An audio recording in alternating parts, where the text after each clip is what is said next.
Buenos días, gracias, señora presidenta.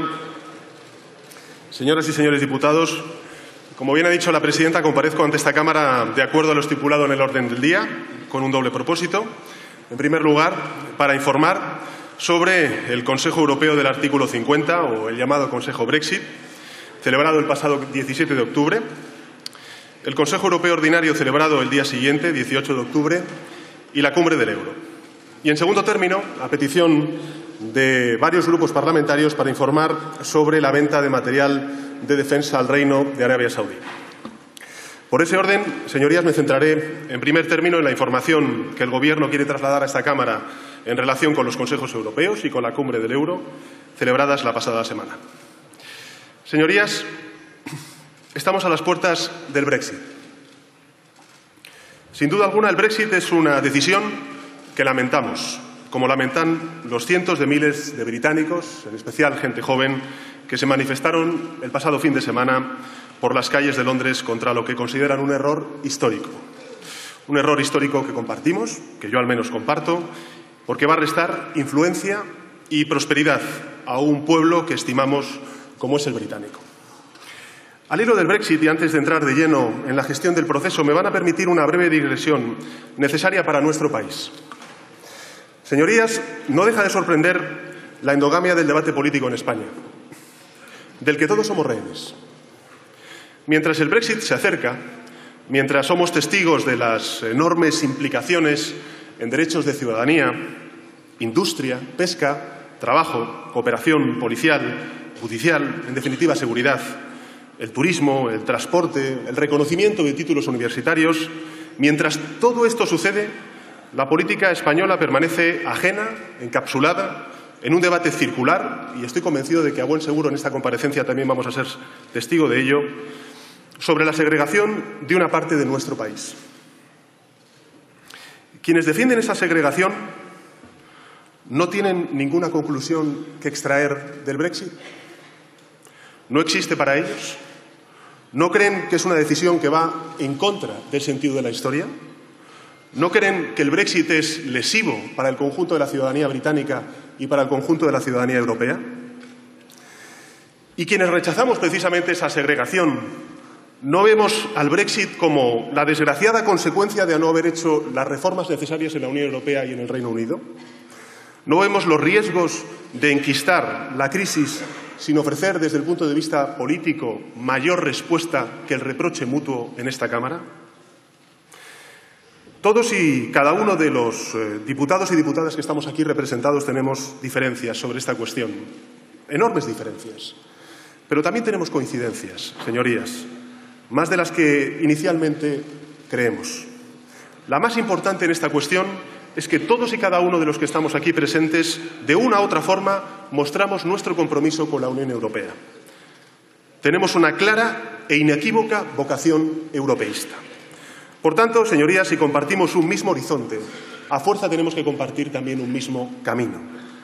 Reforzar la Europa post-Brexit, a la que en breve vamos a llegar, señorías, nos exige a todos aparcar nuestras diferencias, dialogar y forjar acuerdos que refuercen nuestro proyecto común, que es Europa y es España.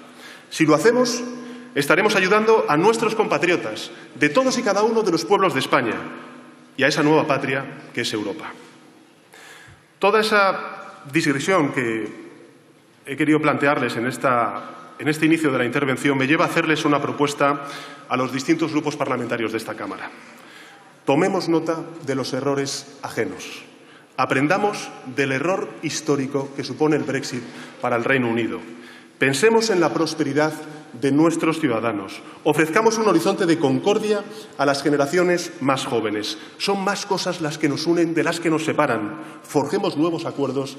Demos prioridad a la Unión de Europa y a la Unión de España.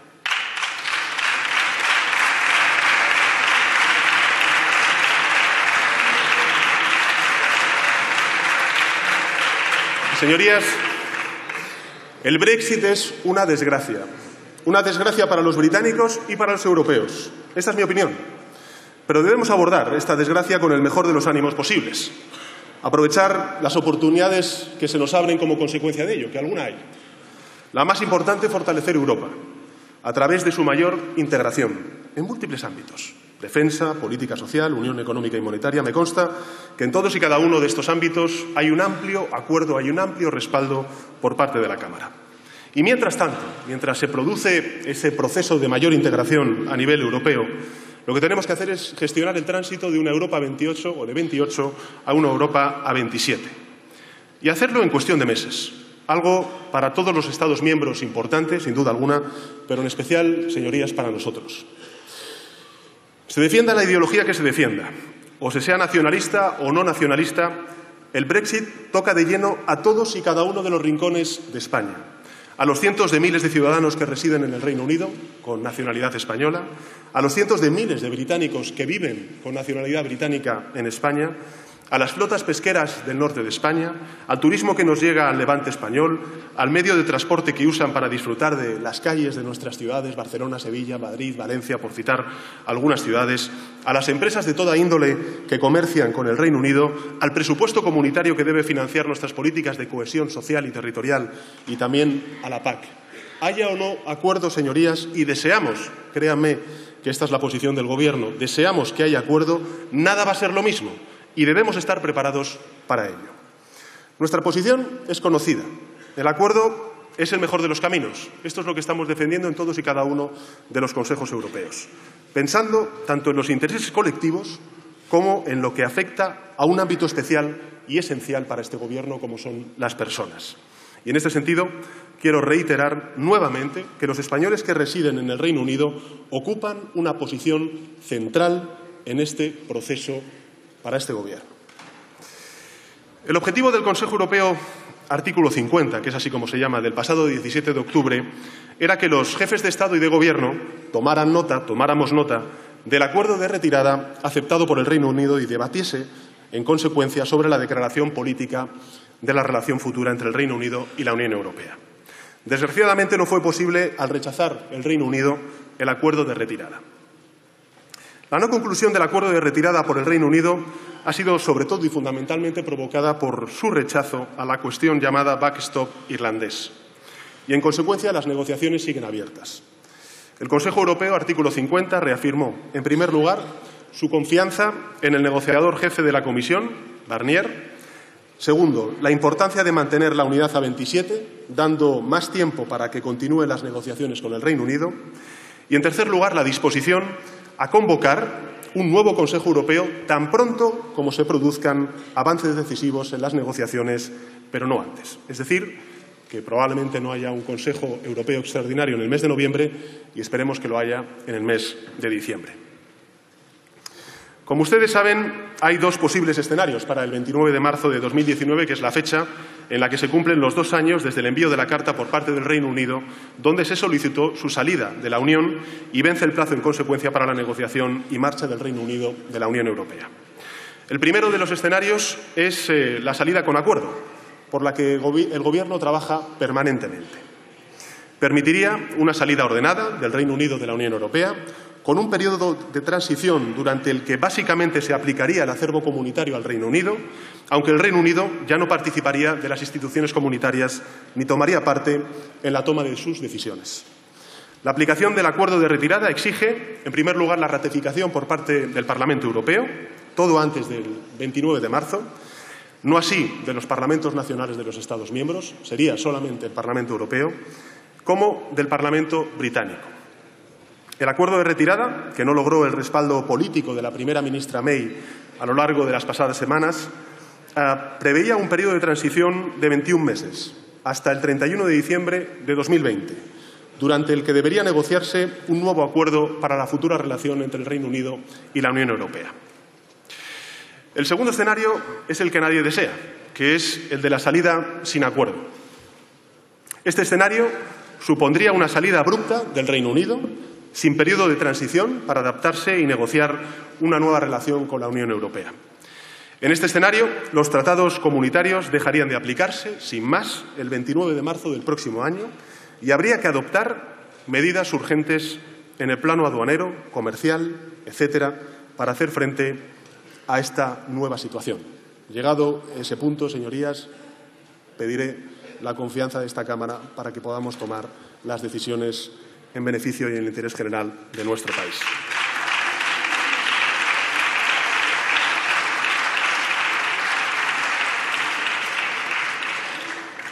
Quiero referirme de manera concreta a las principales áreas de negociación en su situación actual. En primer lugar, quiero hacer referencia a la cuestión fundamental para el Gobierno de España, que antes he señalado, que es la que afecta a los ciudadanos y ciudadanas españoles en el Reino Unido. El número de ciudadanos españoles actualmente residentes en el Reino Unido asciende aproximadamente a 150.000 personas, según el registro en los consulados españoles, una cifra que puede llegar a en torno a las 200.000 personas, contando a quienes han preferido no inscribirse. El acuerdo de retirada, sí que les puedo anunciar, reconoce derechos similares a los actualmente existentes a los ciudadanos británicos y europeos residan en la otra parte. Y, por otro lado, 322.000 ciudadanos, aunque también se estima que las cifras extraoficiales son mayores a esos 322.000 ciudadanos británicos residen en nuestro país, la cifra más alta del conjunto de la Unión Europea, a la que habrá que proveer de un nuevo estatuto para el reconocimiento de sus derechos.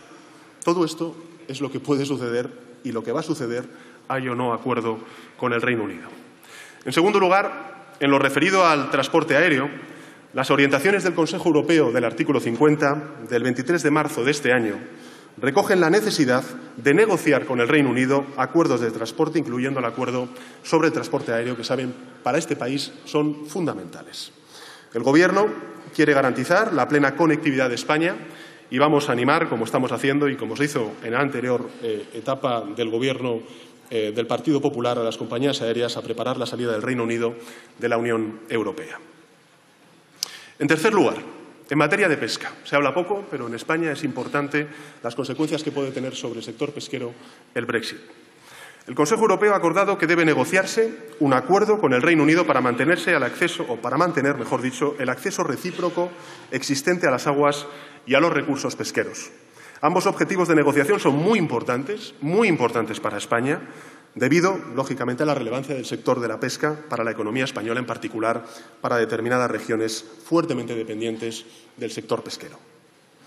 En cuarto lugar, y este tampoco es un tema menor, en el ámbito de los servicios financieros, es preciso tener en cuenta que los bancos españoles operan a través de filiales en el Reino Unido, por lo que se pueden considerar bancos británicos y no sufrirán impacto directo como consecuencia del Brexit.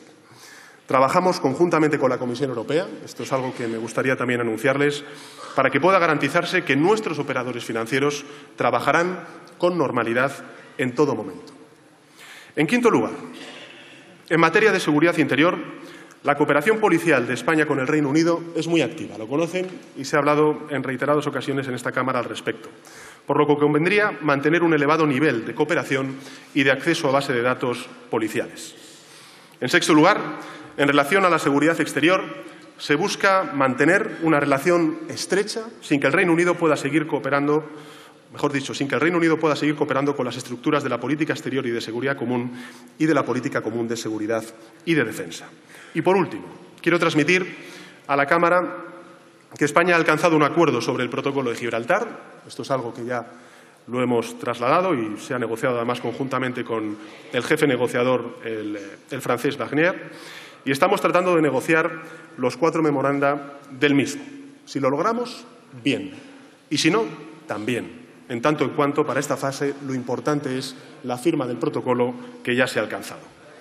En todo caso, queremos que sea un acuerdo que sitúe a los ciudadanos y ciudadanas en el centro de nuestras prioridades compartidas, en un área sensible, como es el campo de Gibraltar, con cuyo desarrollo el Gobierno está decididamente comprometido. También les digo, señorías, que contamos con planes de contingencia para cualquier eventualidad, para cualquier escenario posible de los antes descritos. Es nuestra obligación, así se lo toma el Gobierno, y quiero también aprovechar esta oportunidad para instar nuevamente a los actores económicos, a los actores sociales y también a todos los actores institucionales. Ustedes tienen alcaldes, alcaldesas, presidentes de Diputación, presidentes autonómicos también, para que actúen del mismo modo, con planes propios de contingencia para enfrentar con garantías cualquier tipo de escenario que se pueda producir a partir del próximo día 29 de marzo de 2019.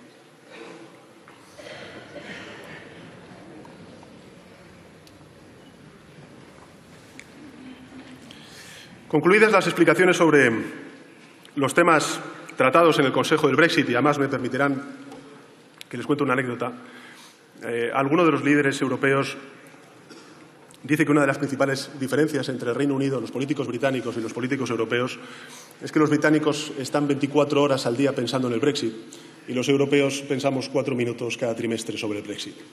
Pero lo que sí que es cierto, y es lo que me gustaría trasladarlos a todos y cada uno de los grupos parlamentarios aquí presentes, señorías, es que el Brexit se acerca. El Brexit es una decisión que va a cambiar nuestra relación con el Reino Unido, que va a cambiar también el proceso de construcción histórica de la Unión Europea, que va a tener enormes implicaciones económicas, sociales y políticas para el conjunto del país, y me gustaría que tuviéramos en cuenta todos esos escenarios y pudiéramos, en ese sentido, propiciar un debate fructífero también en defensa del interés general de nuestro país.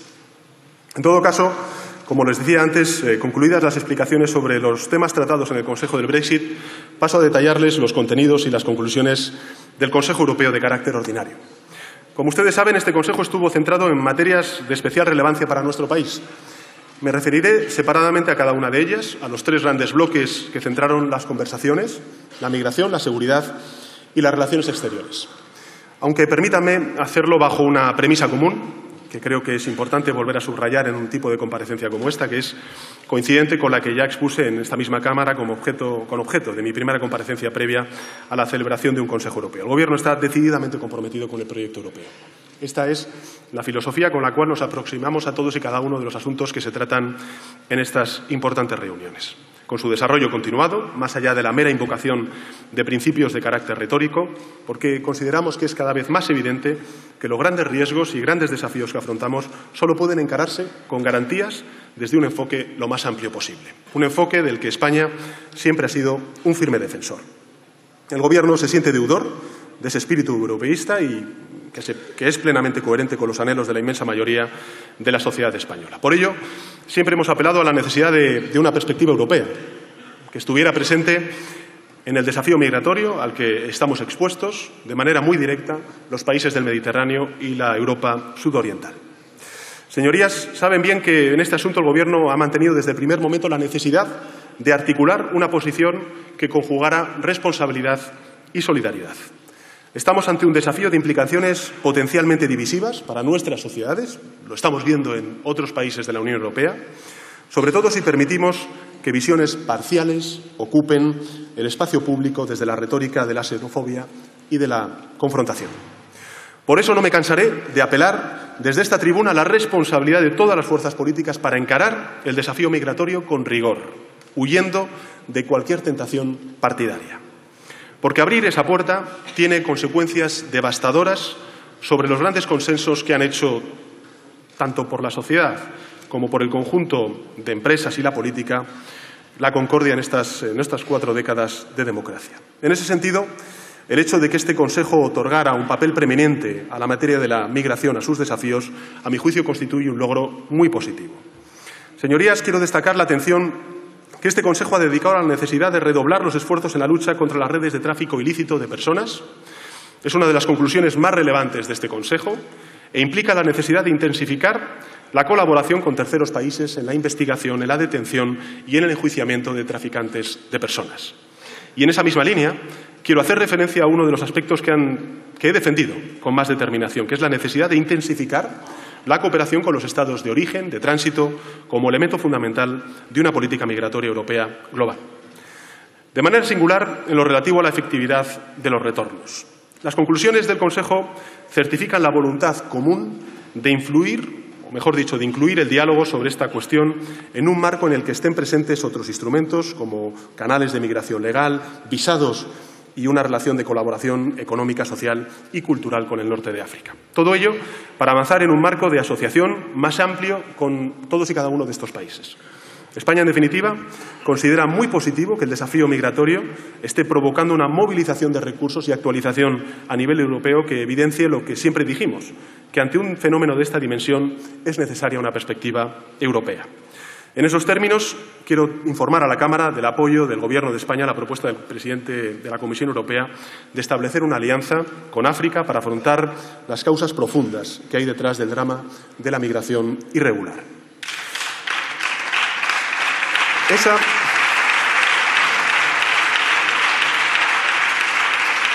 Esa es la estrategia que el Gobierno defiende, la que combina mecanismos de mejora de los sistemas de control de fronteras con la búsqueda de acuerdos con los países de origen en el corto plazo y el desarrollo en el largo plazo de sectores sociales básicos como la educación, como la sanidad, como las infraestructuras y el empoderamiento de la mujer en África. En la misma línea, España manifestó su apoyo a la propuesta del presidente del Consejo, Donald Tusk, de celebrar una cumbre Unión Europea-Liga Árabe que tendrá lugar en febrero del año 2019. Es una oportunidad más de avanzar en los objetivos que acabo de detallarles y que estoy convencido comparte la mayoría de la Cámara. Y, por último, quiero detenerme con mayor concreción en el papel de un actor estratégico para España en la política migratoria como es el Reino de Marruecos. Como saben, es la ruta occidental la que más incremento en el número de entradas ha registrado en el último año, el doble que la ruta central y 9 veces más que la ruta del Mediterráneo oriental. En este Consejo he defendido la necesidad de impulsar un plan de acompañamiento a Marruecos por parte de la Unión Europea, un acuerdo en el medio plazo, en el largo plazo, para encarar los desafíos que representa este fenómeno para un país con el que España mantiene importantes vínculos en todos los ámbitos económicos, sociales, comerciales y afectivos.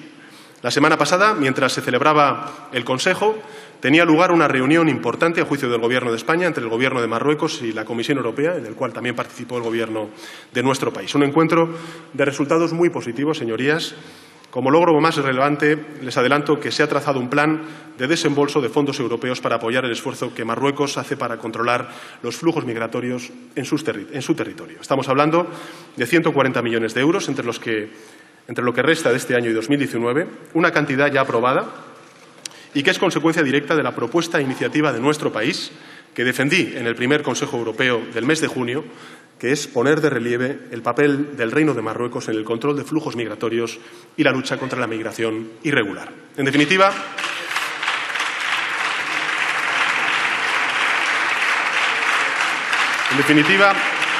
este Consejo es la prueba palpable de que están dando frutos los esfuerzos para construir una política migratoria verdaderamente europea, en el cual el Gobierno de España ha tenido un papel importante, que combine, lógicamente, medidas, insisto, de control de fronteras, diálogo con los países de origen y de tránsito y acciones para alcanzar, en el largo plazo, el impulso al desarrollo del continente africano.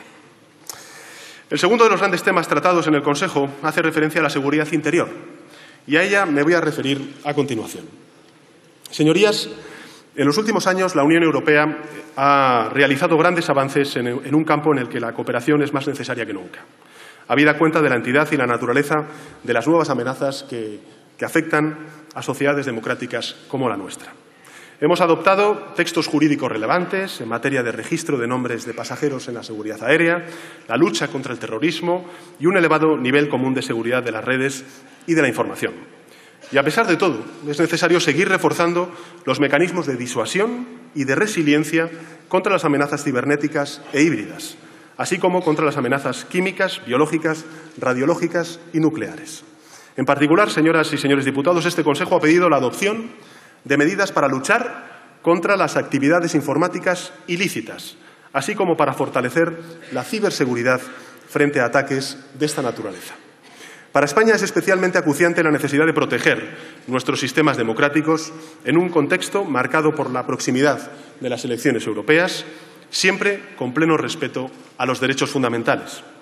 Es importante que todos seamos conscientes del impacto de las campañas de desinformación en los procesos electorales y por ello estamos a la espera del plan de acción para una respuesta coordinada de la Comisión Europea, de acuerdo con las conclusiones adoptadas por el Consejo Europeo celebrado el pasado mes de junio. En este Consejo también se decidió que se examinara con carácter prioritario la propuesta de la Comisión Europea para prevenir la difusión de contenidos relacionados con el terrorismo. Debemos encontrar soluciones para garantizar la cooperación transfronteriza con la que combatir con eficacia el terrorismo y otras formas de delincuencia organizada, como es el blanqueo de capitales, principalmente en el ámbito de las pruebas electrónicas. Como saben, España forma parte de la cooperación reforzada que ha creado la Fiscalía Europea. He apoyado la propuesta del presidente Juncker de extender las competencias de la Fiscalía Europea a la cuestión del terrorismo transnacional y también el Gobierno de España ha insistido en la necesidad de dar un paso más para incluir entre sus futuras competencias la trata de seres humanos. El Consejo, señorías, también abordó la necesidad de reforzar la interoperabilidad de nuestras bases de datos para luchar contra el crimen y el terrorismo, y esta es una medida esencial para reforzar la eficacia de nuestros servicios policiales. Y para concluir este capítulo, me referiré al Mecanismo Europeo de Protección Civil, que ha sido algo que hemos impulsado y que hemos liderado desde el Gobierno de España, y no solamente desde este Gobierno, sino también desde el anterior. Se trata, como saben, de una iniciativa española con un ámbito especialmente simbólico, una materia en la que se refuerza el vínculo de ciudadanía en un momento clave para el futuro de la Unión, y en este punto sí me gustaría simplemente recordar la memoria del bombero fallecido en Málaga y, por supuesto, también la memoria de los ciudadanos fallecidos en Baleares.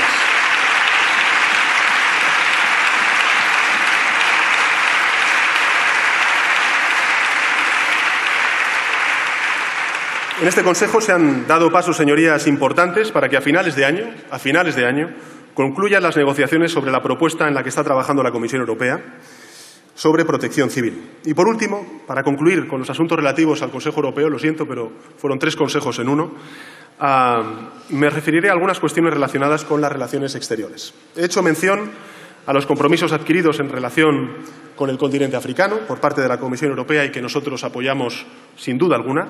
Y solo quiero destacar a este respecto la importancia fundamental que dichas relaciones tienen para los Estados miembros. Se trata de avanzar en la cooperación a través de medios como el Plan Europeo de Inversiones Exteriores y el Fondo Fiduciario de la Unión Europea para África. Solo desde este enfoque, con una nueva alianza entre África y Europa para la inversión, para los empleos sostenibles, para el desarrollo económico local, podemos otorgar una nueva dimensión a una relación crucial para las 2 orillas del Mediterráneo que va a marcar la política durante las próximas décadas. Señorías, también me gustaría hacer referencia a los alcances logrados en este Consejo en torno a la implementación de la Agenda 2030, que saben que es un compromiso de este Gobierno. Considero este documento y los Objetivos de Desarrollo Sostenible el marco para un nuevo contrato social global, así lo defendí en la Asamblea General de Naciones Unidas, que la Unión Europea debe tener muy presente en su actuación. En este Consejo, España ha defendido con éxito la necesidad de avanzar en una estrategia de implementación de esta agenda de carácter transversal en todas y cada una de las políticas europeas. Y en relación a la lucha contra el cambio climático, quiero informar a la Cámara del firme apoyo de España a la inclusión de los puntos finales sobre esta materia y la cumbre COP24 que tendrá lugar en Polonia en diciembre de este año. Es un encuentro clave para adoptar las normas de desarrollo de los Acuerdos de París, normas ambiciosas e integrales para avanzar en lo que es, estoy convencido, para la mayoría de la Cámara, uno de los objetivos fundamentales en los que hay que poner mayor énfasis, que es mirar a la transición energética y ecológica de nuestra economía como un vector de modernización de la economía europea. Y ello al tiempo que concluimos con los acuerdos alcanzados sin más dilaciones ni excusas. Nos jugamos mucho en este desafío y, lógicamente, es hora de actuar. Y, por último, quería hacer una breve mención a la cumbre Unión Europea-ASEM, que también tuvo lugar la semana pasada. En ella España estuvo presente junto a delegaciones de 51 países, unidos en el propósito de renovar la alianza estratégica de Europa con los países asiáticos. Se produjeron avances importantes en materia de conectividad sostenible, del refuerzo de las relaciones bilaterales entre los 2 polos fundamentales para el desarrollo global, y quiero informarles de que España albergará el próximo año la cumbre de ministros de Asuntos Exteriores de la ASEM, algo que fue agradecido por el conjunto de países de los 2 continentes. Señorías, como saben, durante el mismo día 18 de octubre celebramos una cumbre importante, también a la cual quiero dar la misma importancia, diría yo, que al Brexit en mi intervención, que es la cumbre del euro. El objetivo de dicha reunión era preparar la próxima cumbre del euro de diciembre, donde vamos a tomar, espero, decisiones importantes en la arquitectura de la misma, de la Unión Económica y Monetaria. Una cita para avanzar en cuestiones clave para la reforma de la zona euro, como es la unión bancaria y la reforma del mecanismo de estabilidad, el MEDE. Pero, señoras y señores diputados, la Unión Económica y Monetaria no estará completa, y esto es lo que defendí también en la cumbre del euro, si no ponemos en marcha la unión fiscal. Después de 10 años en donde ha habido grandes sacrificios por parte de la ciudadanía europea, singularmente por parte de la ciudadanía de los países del sur y singularmente por parte de la ciudadanía española, es el momento de que la Unión Europea no solo aporte soluciones en el ámbito financiero y bancario, que sin duda algunas son importantes, sino también en materia social. La sociedad española sigue manteniendo una clara vocación europeísta Y esta Cámara es fiel reflejo de lo que digo. Y el Gobierno asume ese mandato como propio. Lo hace por convicción, porque cree en la vigencia de los valores en los que se sustenta la Unión, pero también porque va en interés de nuestro propio país, de nuestra economía y de nuestra ciudadanía. Por ello, en esta cumbre puse sobre la mesa la propuesta de crear un sistema europeo de seguro de desempleo que complemente los actuales sistemas nacionales de protección al desempleo.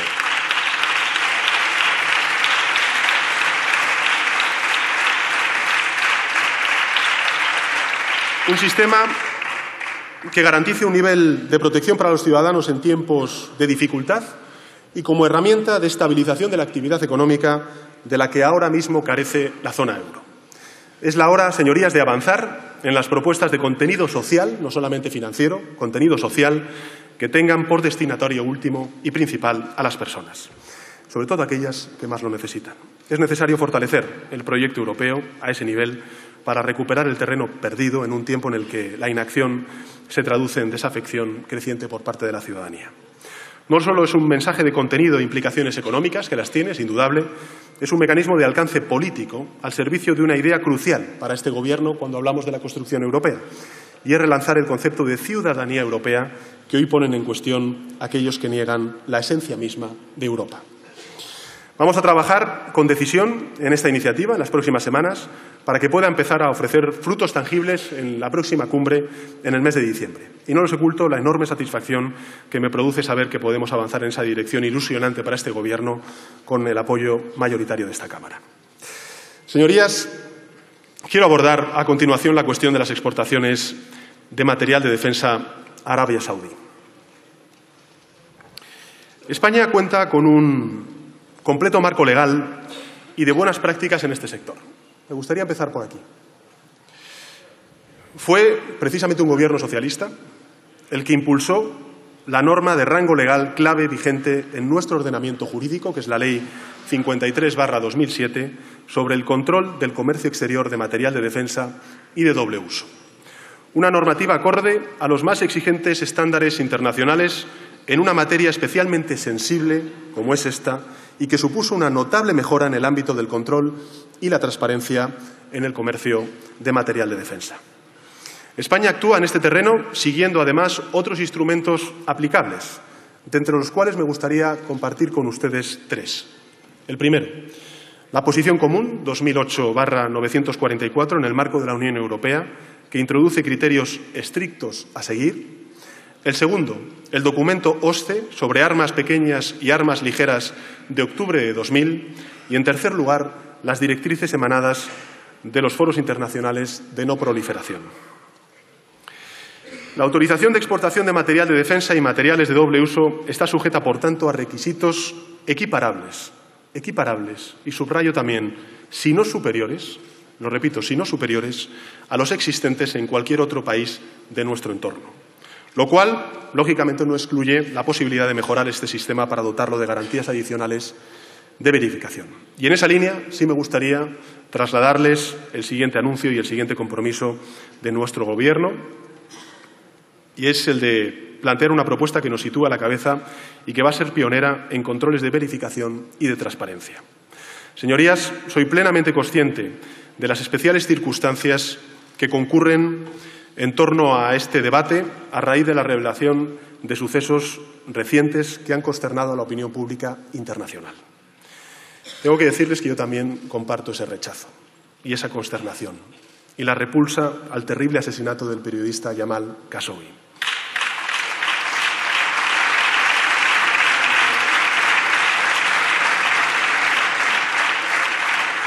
El Gobierno así lo ha manifestado públicamente desde el primer minuto, situándose del lado de Naciones Unidas y de la Unión Europea.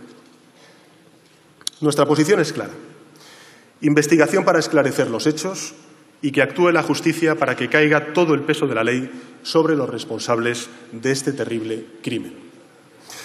Señorías, con toda la gravedad de estos hechos, que son terribles y que condeno sin paliativos, no puede ni debe impedir que actuemos con responsabilidad.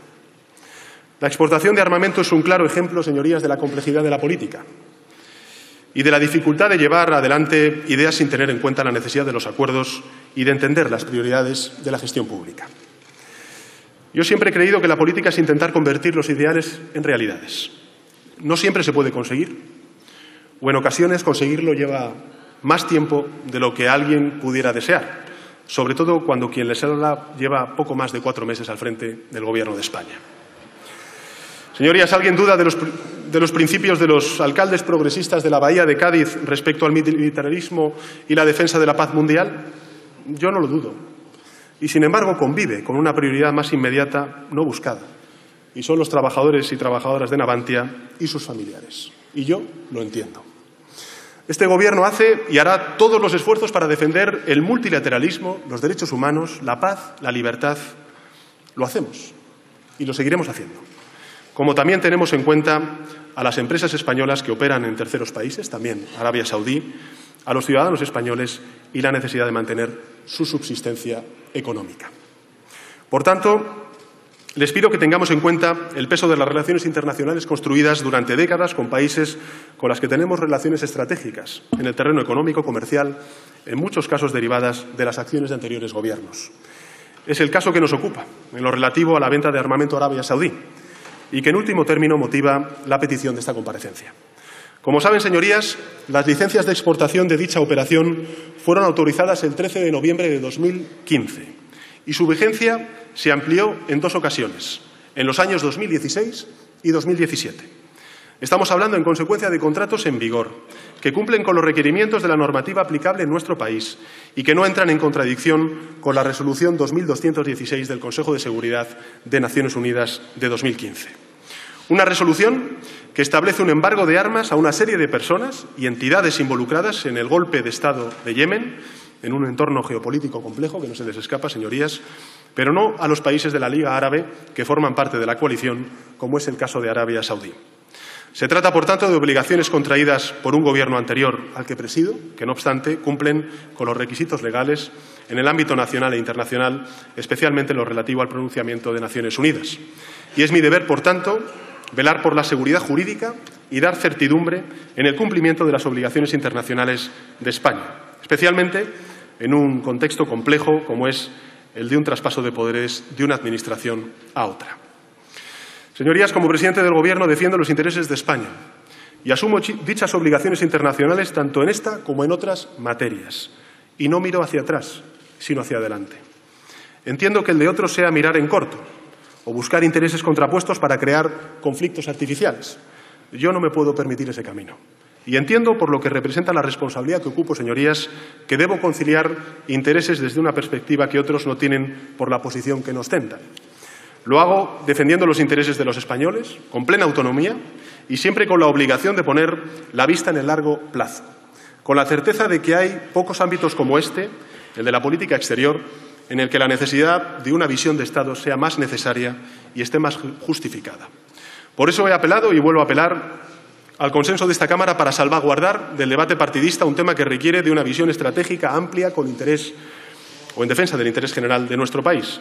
Por eso defiendo la necesidad de construir grandes acuerdos en política internacional para reforzar la imagen exterior de un país como el nuestro, que es ejemplar en la defensa de los derechos humanos, las libertades, que está comprometido con la paz y que respeta profundamente la legalidad internacional.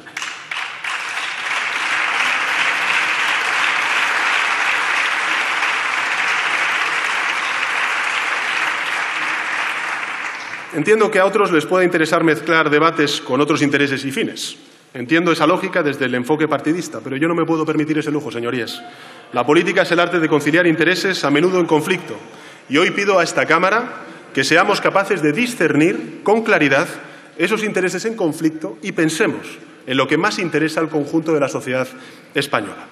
Saben perfectamente que el Gobierno trabaja con la vista en un horizonte amplio. Y me he referido en muchas ocasiones a la necesidad de modernizar nuestra economía, de avanzar en una política industrial que ayude a internacionalizar la presencia de nuestras empresas, de transformar en definitiva un modelo productivo que no aprovecha todas nuestras potencialidades, ni desarrolla el talento y la innovación que tenemos como país. El primer paso en esa dirección es el de unos presupuestos que apuestan por la estabilidad, por la creación de empleo y por la lucha contra la desigualdad. pero que inciden en la necesidad de revertir años y años de recortes en ciencia, en educación, en I+D+I, para encarar la próxima década sin que decisiones pasadas nos lastren para no estar a la vanguardia. Porque no hay razones para no estar ahí, a la vanguardia.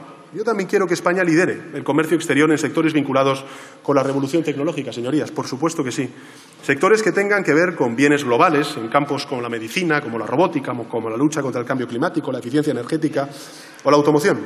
Por eso estamos revirtiendo reformas educativas que masificaron las aulas y afectaron gravemente a la educación pública.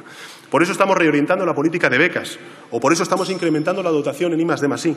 Por eso estamos reactivando la agenda internacional a la altura de lo que este país se merece en este cambio de época. Pero si me piden dónde tengo que estar hoy y aquí, es, señorías, en la defensa de los intereses de España, del trabajo de sectores estratégicos, muchos de ellos situados en zonas muy afectadas por el drama del desempleo. Ahí estará mi Gobierno y ahí estaré yo como presidente del Gobierno. Y a todos ustedes les pido altura de miras para compartir esta visión. Gracias.